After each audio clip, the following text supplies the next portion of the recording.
મહત્વના સમાચારથી શરૂઆત. અમદાવાદના ચંડોળા તળાવમાં બાંગ્લાદેશીઓના અડ્ડા કડડભૂસ આતંકી કનેક્શન સામે આવ્યું. 60 જેસીબી, 60 ડમ્પર, 2000 પોલીસકર્મી, 15 એસઆરપી કંપની સાથે અમદાવાદના ઇતિહાસના સૌથી મોટા ઐતિહાસિક ડિમોલિશનની કામગીરી કરવામાં આવી. ચંડોળા તળાવમાં 2 દાયકાથી પોતાનું સામ્રાજ્ય જમાવીને બેઠા હતા તે બાંગ્લાદેશીઓના સામ્રાજ્યનો 45 મિનિટમાં જ અંત આવ્યો. મંગળવારનો દિવસ ચંડોળા તળાવની આસપાસ ગેરકાયદે રહેતા લોકો માટે અમંગળ સાબિત થયો. અમદાવાદમાં બાંગ્લાદેશી ઘૂસણખોરો પર ગુજરાત પોલીસ દ્વારા અત્યાર સુધીની સૌથી મોટી કાર્યવાહી હાથ ધરાઈ. ગેરકાયદે બાંગ્લાદેશીઓને ડિપોર્ટ કરવાની સાથે શહેરમાંથી તેમના મૂળિયા જ ઉખેડી દેવાની કામગીરી હાથ ધરાઈ. અમદાવાદના મિની બાંગ્લાદેશ તરીકે ઓળખાતા ચંડોળા તળાવ વિસ્તારમાં બુલડોઝર ચલાવવામાં આવ્યું. અડધી રાત્રે જ આ માટે એક્શન પ્લાન તૈયાર કરવામાં આવ્યો. ચુસ્ત સુરક્ષા વ્યવસ્થા અને 2000 પોલીસ કર્મીઓને તૈનાત કરી 60 જેસીબી અને 60 ડમ્પરોના ખડકલા સાથે ગેરકાયદે મકાનો જમીનદોસ્ત કરાયા. શહેર પોલીસ, સ્પેશિયલ ક્રાઇમ બ્રાન્ચની ટીમ તેમજ એએમસીના અધિકારીઓની હાજરીમાં જ તવાઈ બોલાવી. સવારથી જ મેગા ડિમોલિશન હાથ ધરાતા અફરાતફરી મચી ગઈ. લોકો પોતાનો સામાન ઘરમાંથી બચાવવા માટે દોડાદોડી કરતા નજરે પડ્યા. તળાવની આસપાસના વિસ્તારમાં મોટા પાયે અતિક્રમણ પર આક્રમણ કરતા ચંડોળા તળાવનું જૂનું રૂપ ફરી સામે આવ્યું હતું. માત્ર ગણતરીની મિનિટોના વિસ્તારમાં કાટમાળમાં જોવા મળ્યો. 3 કલાક ડિમોલિશનની કામગીરી કરી 3000થી વધુ કાચા પાકા મકાન અને ઝૂંપડાઓ તોડી પડાય, લાખો સ્ક્વેર ફૂટ જગ્યા ખાલી કરાવી. આ મુદ્દો હાઈકોર્ટ સુધી પણ પહોંચ્યો હતો, પરંતુ અરજદારોની અરજી ફગાવી દબાણ હટાવ ઝુંબેશ શરૂ રાખવા લીલી ઝંડી આપી. બાંગ્લાદેશી ઘૂસણખોરોના આશ્રય સ્થાન પર તંત્રે હથોડો ફેરવ્યા બાદ પોલીસ કમિશનરે સ્થળ પર નિરીક્ષણ કર્યું હતું.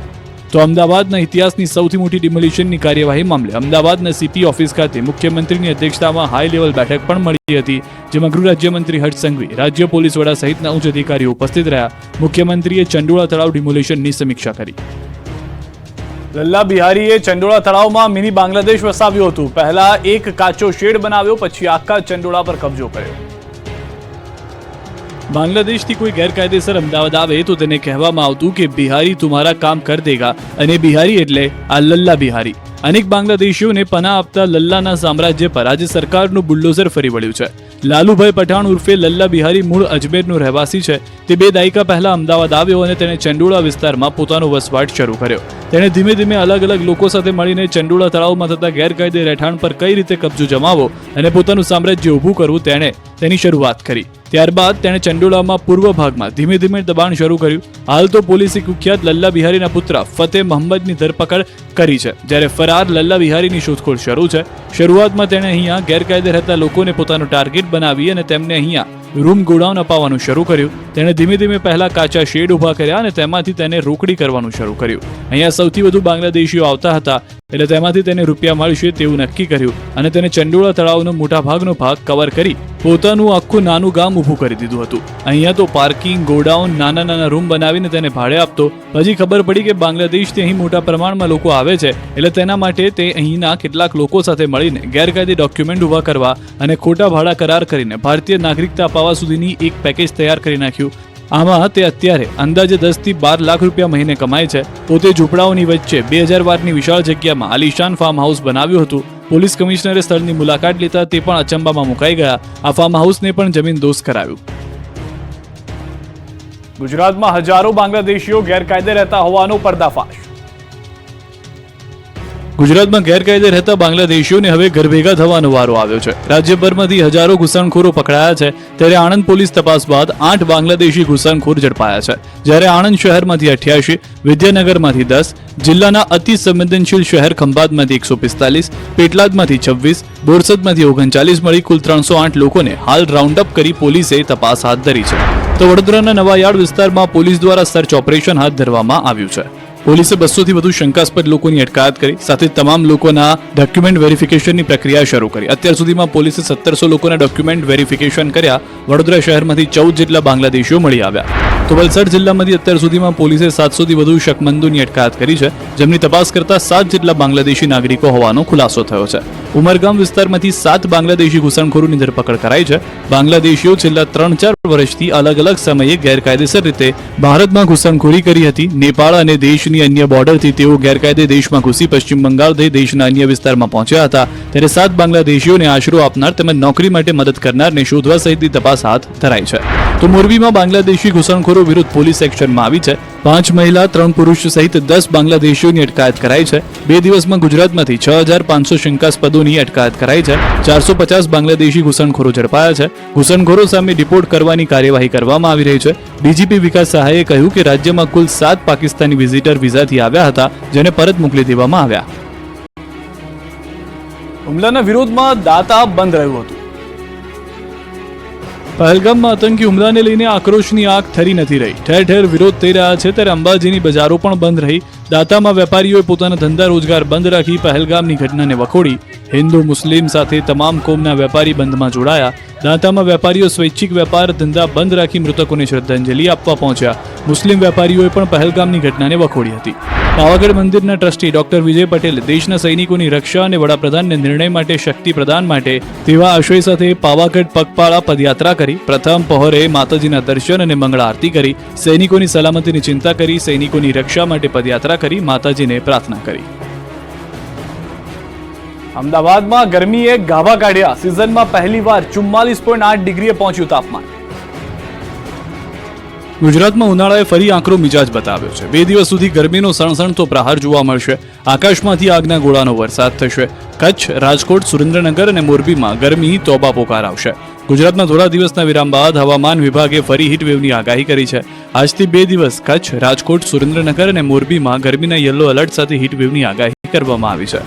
ગુજરાત પ્રદેશના કેટલાક ભાગો અને સૌરાષ્ટ્ર કચ્છમાં આગામી 7 દિવસ સુધી મહત્તમ તાપમાન 40 થી 44 ડિગ્રીની રેન્જમાં રહેવાની સંભાવના છે. હવામાન વિભાગે 29મીએ સૌરાષ્ટ્ર અને કચ્છમાં યલો એલર્ટ સાથે હીટવેવની આગાહી આપી છે. તે સિવાય આજથી 1 મે દરમિયાન દક્ષિણ ગુજરાત પ્રદેશ અને સૌરાષ્ટ્ર કચ્છના દરિયાકાંઠાના વિસ્તારોમાં ગરમ અને ભેજવાળી હવાને કારણે અસહજ સ્થિતિ રહેવાની સંભાવના છે. પવનની દિશા પશ્ચિમથી ઉત્તર પશ્ચિમ રહેશે. इसमें जो आइसोलेटेड प्लेसेस में हीट वेव आने का पूर्वानुमान है. इसमें जो डिस्ट्रिक्ट आ रहा है, कच्छ आ रहा है, मोरबी आ रहा है, सुरेंद्रनगर और राजकोट.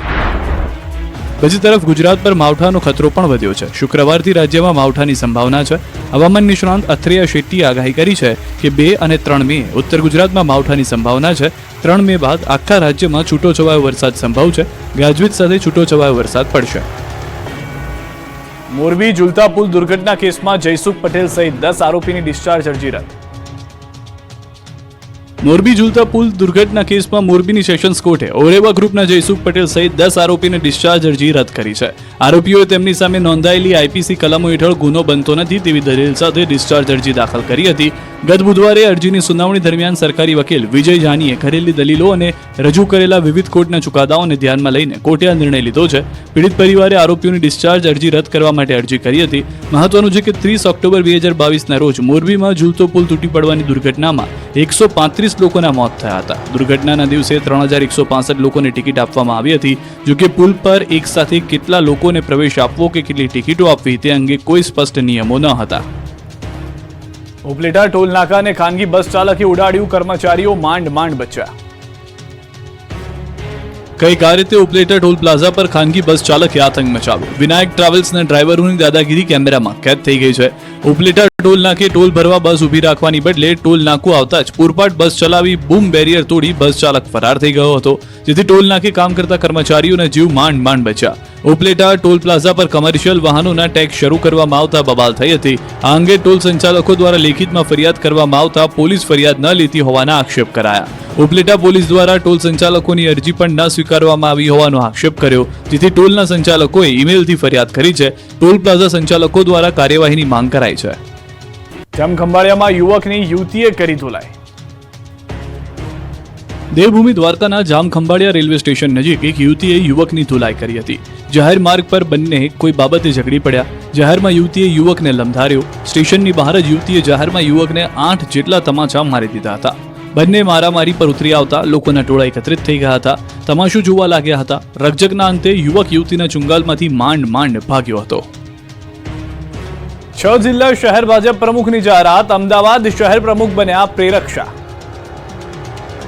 ગાંધીનગર, પોરબંદર, પંચમહાલ અને ખેડા શહેર ભાજપના પ્રમુખોની જાહેરાત કરવામાં આવી છે.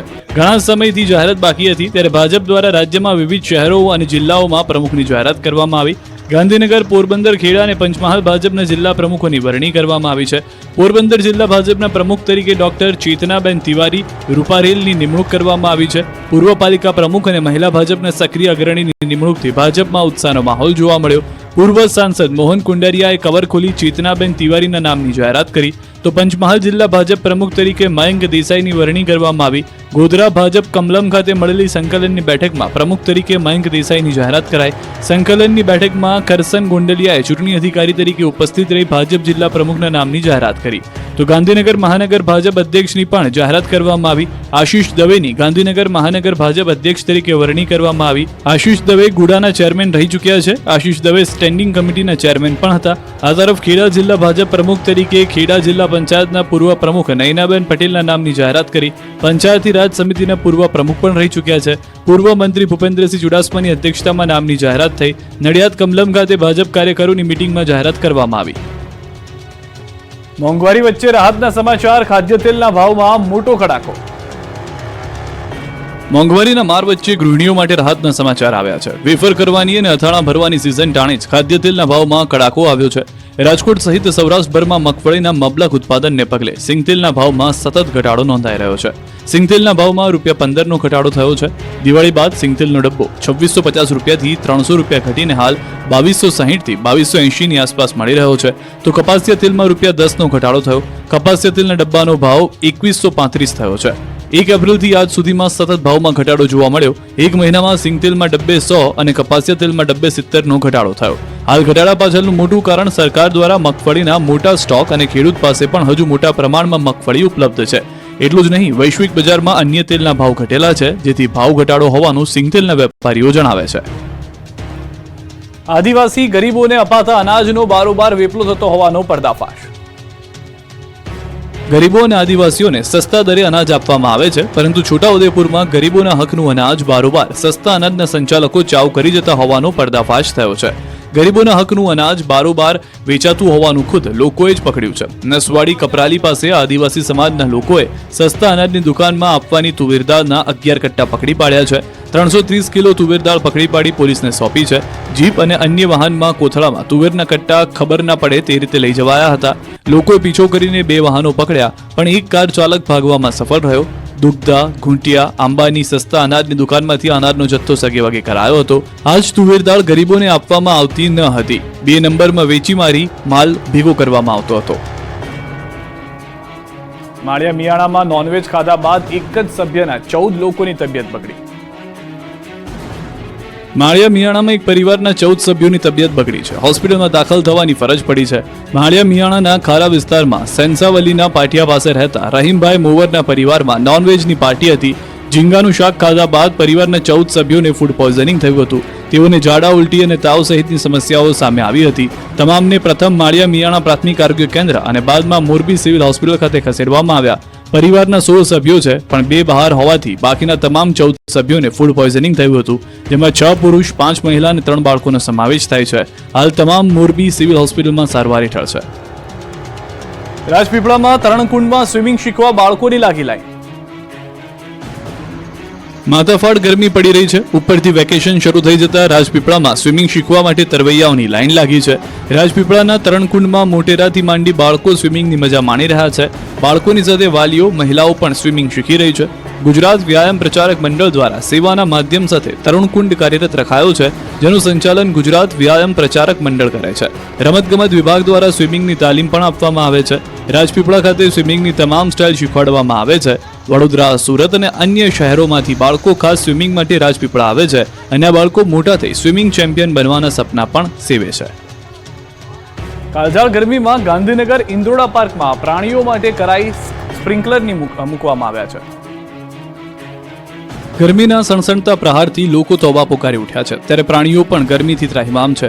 પ્રાણીઓને ગરમી ન લાગે તે માટે પાટનગર ગાંધીનગરમાં આવેલા ઇન્દ્રોડા પાર્કમાં પ્રાણીઓ તેમજ પશુ પક્ષીઓ માટે વિશેષ વ્યવસ્થા કરવામાં આવી છે. ગરમીમાં પ્રાણીઓને ઠંડક આપવા માટે દરરોજ 1050 કિલો બરફથી વાતાવરણ ઠંડુ રાખવામાં આવી રહ્યું છે. તે ઉપરાંત સ્પ્રિંકલર મૂકીને હરતા ફરતા પ્રાણીઓને ગરમીથી રાહત આપવામાં આવે છે. તેમજ ખાસ પ્રકારની પાઇપ બાંધી સતત પાણી નાખવામાં આવી રહ્યું છે. કુંડમાં રહેલું પાણી ગરમ થઈ જવાની શક્યતા વધારે છે, જેથી પાર્કમાં રાખવામાં આવેલા મગરના કુંડમાં બરફની પાટ મૂકવામાં આવી છે. સિંહ અને દીપડાના પિંજરામાં ટેબલ ઉપર બરફની પાટ ગોઠવવામાં આવે છે, જેથી પ્રાણી ટેબલની નીચે અથવા બરફની નજીક આવીને ઠંડક અનુભવી શકે છે. આ સિવાય પ્રાણીઓની હેલ્થને ધ્યાનમાં રાખીને દર વર્ષે ઉનાળામાં ખોરાક ઓછો કરી દેવામાં આવે છે અને તેમને વધુ પ્રમાણમાં પ્રવાહીનું સેવન કરાવવામાં આવે છે. તો વાઘ, સિંહ અને દીપડા માંસાહારી હોવાથી તેમને ખોરાકમાં માંસ આપવામાં આવે છે. સવાર સાંજ 1-1 કિલો માંસ ઓછું કરી દેવામાં આવ્યું છે. જૂનાગઢમાં પક્ષીઓ માટે મુકાયા કુલર અને ફુવારા. ઉનાળાની કાળઝાળ ગરમીમાં લોકો સાથે પશુ પક્ષીઓને પણ ડિહાઇડ્રેશનની અસર થાય છે. ત્યારે જીવદયા ચેરિટેબલ ટ્રસ્ટ દ્વારા અબોલ પશુ પક્ષીઓ માટે ખાસ સારવાર આપવામાં આવે છે. જૂનાગઢ શહેરના હીરાપન્ના કોમ્પ્લેક્સ ખાતે પક્ષીઓ માટે એક મિની હોસ્પિટલ અને આઇસોલેશન વોર્ડ તૈયાર કરવામાં આવ્યો છે, જ્યાં ડિહાઇડ્રેશનની અસરથી ઘાયલ થયેલા પક્ષીઓને રાખવામાં આવ્યા છે. આઇસોલેશન વોર્ડમાં તબીબોની ટીમ પાંજરા, કુલર, ઠંડક માટે ફુવારા, મેડિકલ સાધનો, વિટામિનના ટીપા, ORS, પાણી સહિતની વ્યવસ્થા કરવામાં આવી છે. પક્ષીઓની સારવાર કર્યા બાદ ફરી તેને નૈસર્ગિક વાતાવરણમાં છોડી દેવામાં આવશે. પશુ પક્ષીઓની સારવાર માટે ટ્રસ્ટ દ્વારા મોબાઈલ ટીમ કાર્યરત કરવામાં આવી છે. 10,000 ભાનુશાલી મહિલાઓએ મહારાસ રમી રચ્યો ઇતિહાસ. લાલ સાડી અને ગળામાં લાખો રૂપિયાનું સોનું પહેરી ભાનુશાલી મહિલાઓએ મહારાસ રમી રેકોર્ડ સર્જ્યો. કચ્છના અબડાસાના જખૌ ખાતે ચાલી રહેલા ત્રિદિવસીય ભાવ પ્રાણ પ્રતિષ્ઠાના સુવર્ણ મહોત્સવમાં ઔધવ મહારાસ યોજાયો હતો, જેમાં 10,000થી વધુ ભાનુશાલી સમાજની મહિલાઓ ગરબે ઘૂમી હતી. ભાતીગળ પોશાક, ઉતારો પહેરીને રાસ રમતા અદ્ભુત દ્રશ્યો સર્જાયા. લોકગાયક ગીતા રબારી, વસંતભાઈ ભાનુશાળી, પૂનમ ગઢવીએ ગરબાના સૂર રેલાવ્યા. આ પ્રસંગે મુખ્યમંત્રી ભૂપેન્દ્ર પટેલ હાજર રહ્યા. આ ત્રિદિવસીય મહોત્સવમાં ભાગ લેવા દેશભરમાંથી ભાનુશાલી સમાજના જ્ઞાતિજનો ઉમટી પડ્યા. સાથે જ સાંસદ વિનોદ ચાવડા, ધારાસભ્યો તેમજ સામાજિક આગેવાનો પણ ઉપસ્થિત રહ્યા. મુખ્યમંત્રી 101 નિરણ કેન્દ્રનો પ્રારંભ કરાવ્યો. સાથે જ 42 કન્યાઓનું કન્યાદાન પણ કર્યું. ઔધવરાસ ભાનુશાલી સમાજનો ઐતિહાસિક પ્રસંગ બની રહ્યો. ખ્રિસ્તી સમાજના ધર્મ પરિવર્તન કાર્યક્રમને લઈને હિન્દુ સંગઠનોએ હોબાળો મચાવ્યો. ડાંગ પંથકમાં ખુલ્લેઆમ ધર્મ પરિવર્તન થઈ રહ્યું છે. ડાંગના સુબીર તાલુકાના જુનેર ગામે ખ્રિસ્તી સમાજ દ્વારા આયોજિત આત્મિક જાગૃતિ કાર્યક્રમમાં હિન્દુ સંગઠનોએ હોબાળો મચાવ્યો હતો. હિન્દુ સંગઠનના કાર્યકરોએ કાર્યક્રમ સ્થળે ધસી આવી જય શ્રી રામના નારા લગાવી હોબાળો મચાવ્યો હતો. હિન્દુ સંગઠનોએ કાર્યક્રમના આયોજકો પર ધર્મ પરિવર્તન કરાવવાના આરોપ સાથે વિરોધ નોંધાવ્યો હતો. ભારે હંગામો મચાવતા પોલીસે અગ્નિવીર સંગઠનના મહેન્દ્રસિંહ સહિત 11થી વધુ લોકોની અટકાયત કરી. પોલીસના જણાવ્યા મુજબ આ કાર્યક્રમમાં આવી કોઈ પ્રવૃત્તિની મંજૂરી આપવામાં નહોતી આવી. કોઈ અનિચ્છનીય બનાવ ન બને તે માટે બંદોબસ્તમાં સામેલ પોલીસે તમામ કાર્યકરોની અટકાયત કરી મામલો થાળે પાડ્યો હતો. રીલ્સથી સુરત પોલીસે ચેઇન સ્નેચિંગ કેસનો આરોપી ઝડપ્યો. ચેઇન સ્નેચિંગના આરોપીને રીલ્સ બનાવી રોલા પાડવા ભારે પડી ગયા. રીલ્સના ચક્કરમાં આરોપી સુરત પોલીસની ઝપેટમાં આવી ગયો. 2024માં થયેલી ચેઇન સ્નેચિંગનો આરોપીને પોલીસે રીલ્સથી ઓળખી લીધો. સોશિયલ મીડિયામાં વાયરલ થયેલી ઇન્સ્ટાગ્રામ રીલ્સ બતાવી ફરિયાદીની ઓળખ કરાવી. ફરિયાદીએ આરોપીને ઓળખી કાઢતા પોલીસે કોર્ટમાંથી ટ્રાન્સફર વોરંટ લઈ જેલમાંથી કબજો લીધો અને કોર્ટમાં રજૂ કરીને 2 દિવસના રિમાન્ડ પર લીધા છે. આરોપીનું નામ વનરાજનાથ ઉર્ફે બન્નાનાથ ઉર્ફે વનિયો છે. તેનું વતન દહેગામ તાલુકાના ગણેશપુરા મદારીનગરમાં છે અને તે રિક્ષામાં કપડાં વેચવાનું કામ કરતો હતો. તપાસમાં જાણવા મળ્યું કે વનરાજ વિરુદ્ધ રાજ્યભરમાં કુલ 23 જેટલા ગુના નોંધાયેલા છે. તેના પર ગાંધીનગર, ભરૂચ, અમદાવાદ, સુરેન્દ્રનગર, મહેસાણા, વડોદરા, સાબરકાંઠા અને ખેડા સહિતના જિલ્લાઓમાં ચોરી, છેતરપિંડી, હુમલા અને દહેજની કલમો હેઠળ અનેક ગુનાઓ દાખલ છે. સંડોવાયેલા આરોપી હાલ ગાંધીનગર જિલ્લાના દહેગામ પોલીસ સ્ટેશનમાં ડબલ મર્ડર કેસમાં સાબરમતી જેલમાં બંધી છે. સુરતમાં નાનીના માનેલા ભાઈએ 12 વર્ષની સગીરા પર 2 વાર બળાત્કાર ગુજારી ગર્ભવતી બનાવી. સુરતથી સંબંધોને લાંછન લગાડતો કિસ્સો સામે આવ્યો. સુરતના કોસાડમાં નાનીના માનેલા ભાઈએ 12 વર્ષીય બાળકી સાથે દુષ્કર્મ આચર્યું. બાળકી 2 મહિના પહેલા નાનીના માનેલા ભાઈ રબીઉલના ઘરે ઉંદર મારવાની દવા લેવા ગઈ હતી. ત્યારે એકલતાનો લાભ લઈ રબીઉલે 12 વર્ષીય સગીરા સાથે દુષ્કર્મ આચર્યું. 2 વખત બળાત્કાર ગુજારતા કિશોરીને 2 માસનો ગર્ભ રહી ગયો. સગીરાને થોડા સમય પહેલા પેટમાં દુખાવો થતા તેને હોસ્પિટલમાં લઈ જતા તેને ગર્ભ હોવાનું સામે આવ્યું. આ મામલે સગીરાની પૂછપરછ કરતા તેને સમગ્ર હકીકત જણાવતા રબીઉલનો ભાંડો ફૂટ્યો. સગીરાના પરિવારે રબીઉલ સામે ફરિયાદ નોંધાવી પોલીસે ગણતરીની કલાકોમાં જ નરાધમ આરોપીને ઝડપી પાડ્યો. અમરેલીમાં પત્ની રિસામણે જતા પતિએ કર્યો આપઘાત. અમરેલીના સાવરકુંડલાના એપીએમસીના ડિરેક્ટરે આપઘાત કરી લેતા ચકચાર મચી ગઈ છે. સાવરકુંડલાના પિયાવા ગામે રહેતા અંકુરભાઈ રામાણીએ પોતાના ઘરે ગળે ફાંસો ખાઈને આપઘાત કરી લીધો હતો. આ વાતની જાણ થતાં ગામ આખું ભેગું થઈ ગયું હતું. પોલીસને જાણ કરતા પોલીસ ઘટના સ્થળે પહોંચી ગઈ હતી. અંકુર રામાણીના મૃતદેહને વંડા ગામે સરકારી દવાખાને પીએમ માટે મોકલી આપ્યો છે. પોલીસ તપાસમાં સુસાઇડ નોટ મળી આવી છે. પારિવારિક કારણોસર આપઘાત કર્યાની શક્યતા છે.